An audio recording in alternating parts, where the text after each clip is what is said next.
The Lord bless you, dear family, as we get through this winter and wait to see what the spring and summer have for us after we've unpacked our bags and gone home. Yeah, I kind of got stoned for that, but I'm sorry. I have to be honest with you. Well, today the Lord began. I didn't have my protein drink ready when prayer started, and I went in the kitchen and did that. Unfortunately, during the meeting, so the noise came all the way into this room.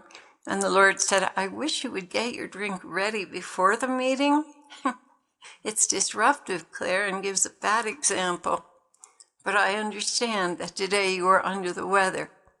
In the future, though, please have it ready. Thank you, Lord. I felt badly about that.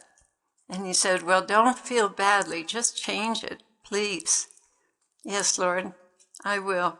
Thank you. You're welcome, my sweet spouse. Lord, what's on your heart? He began, the spiritual health of the community. My dear ones, you have left the world behind. That means your egos were left at the door before you came in. And he explains what he means by egos later on.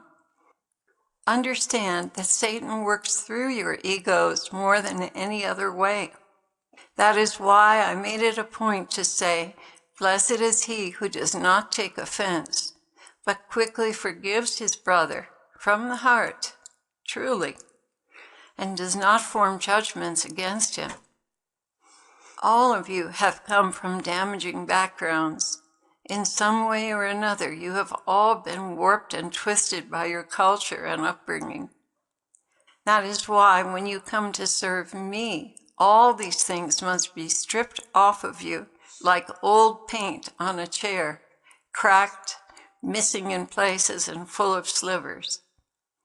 When I take you into my service, I must remove all that corruption to make you ready to receive the sublime spiritual gifts I have set aside for you. Sometimes I can use a corrosive liquid to remove the old paint. Sometimes I must use a sander. Sometimes a putty knife and a hammer. Sometimes steel wool. Each one of these elements are here in the community. Each one of you belong in that category as tools that I use to refinish and refine every member. So some of us are sandpaper, some of us are steel wool, some of us are putty knives. Sometimes you are the chair, and sometimes you are the steel wool. Everyone here in this community gets a turn to both strip and refinish each member. I want you to get a clear picture of who you are and who you are not. Dear children, you must leave all the baggage of the past at the door and come forward, willing to be exposed and stripped. But behind all this work, there must be love, brotherly love. Above all things, I require you to love and forgive one another. I require you to leave the baggage of the past outside the monastery and come expecting to be made into my image. There's no room here for defensiveness, excuses, taking offense, feeling slighted. Do you understand? We are in a war, and this is boot camp. You cannot fight the good fight if you are still putting up walls around your ego to protect yourself. What do I mean by ego? Very simply, pride, needing to look good, needing to appear intelligent, capable, in order to protect yourself. All of that must go. It is in the way and will keep you from attaining holiness. And the easier you make it by cooperating, the faster and less painful it will be.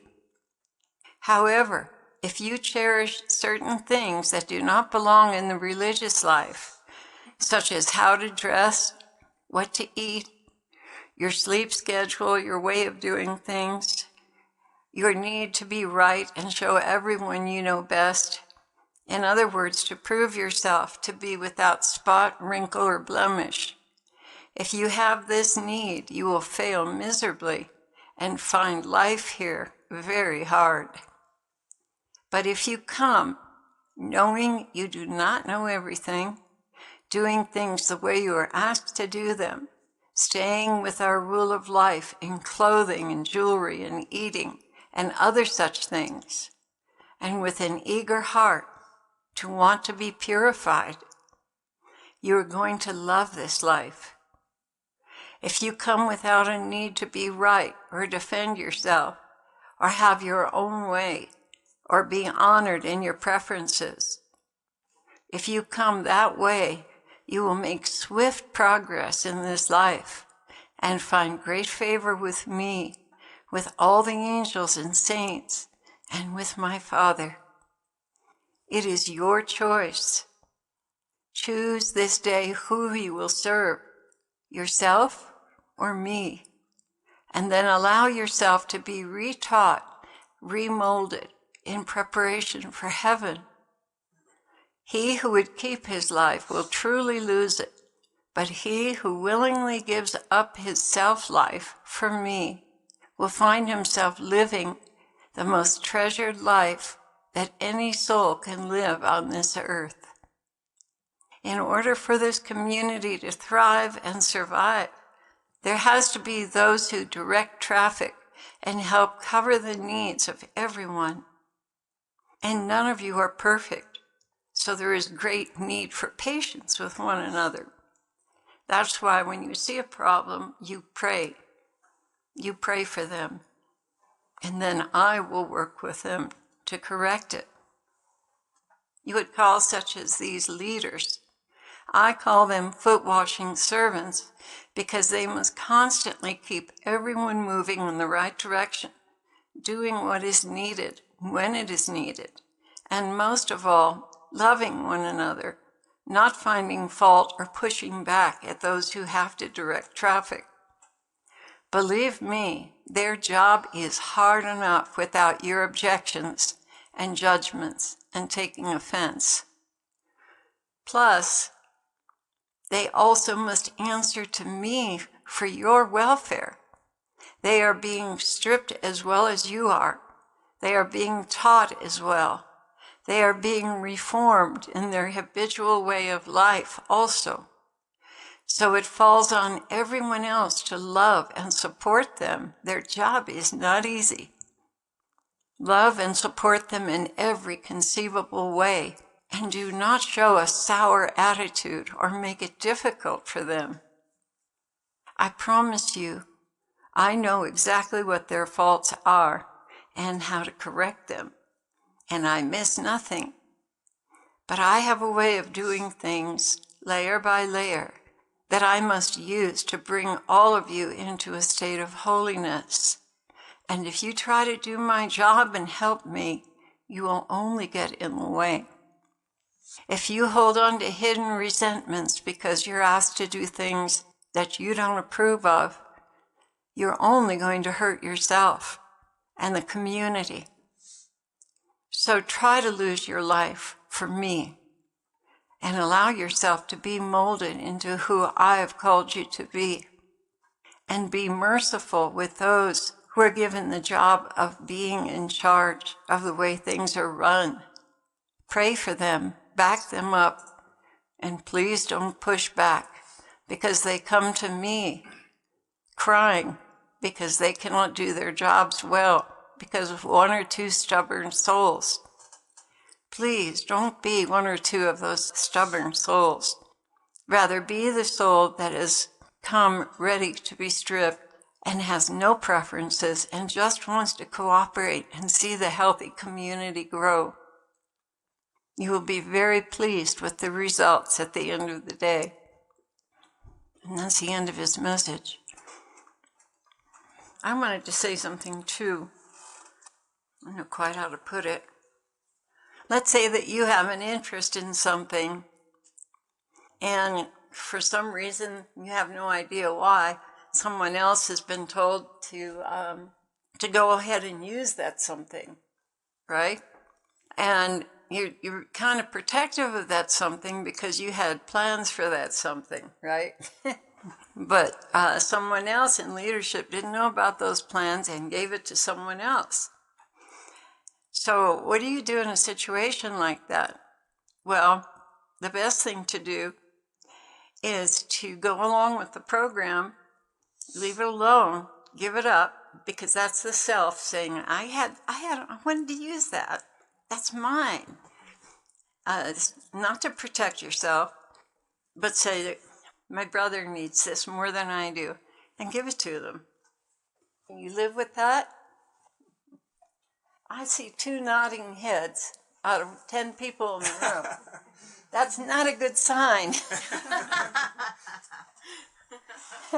Oh boy, I've not done my job. And I'm not perfect, so I make the same mistakes everyone else makes. But that's a sign of a person protecting their own stuff or their own desires, their own way, when they should be thinking about the other soul, not themselves.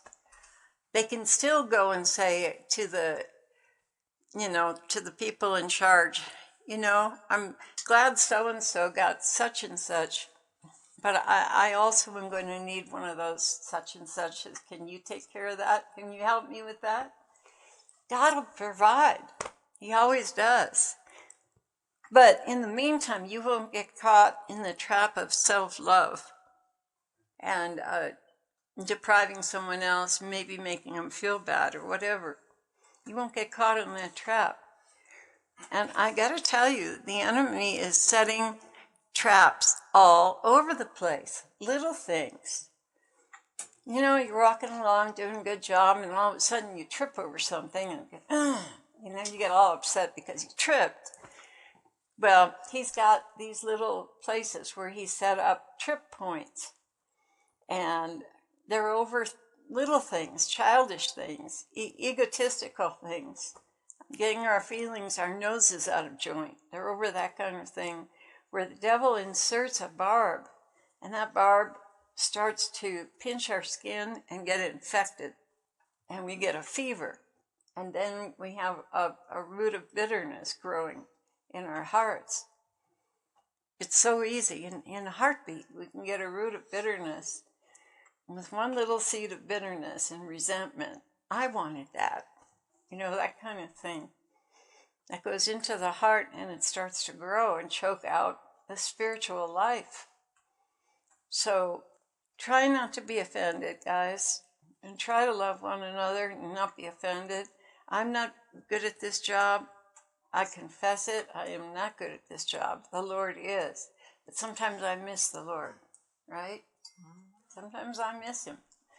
And when I miss him, it hurts other people.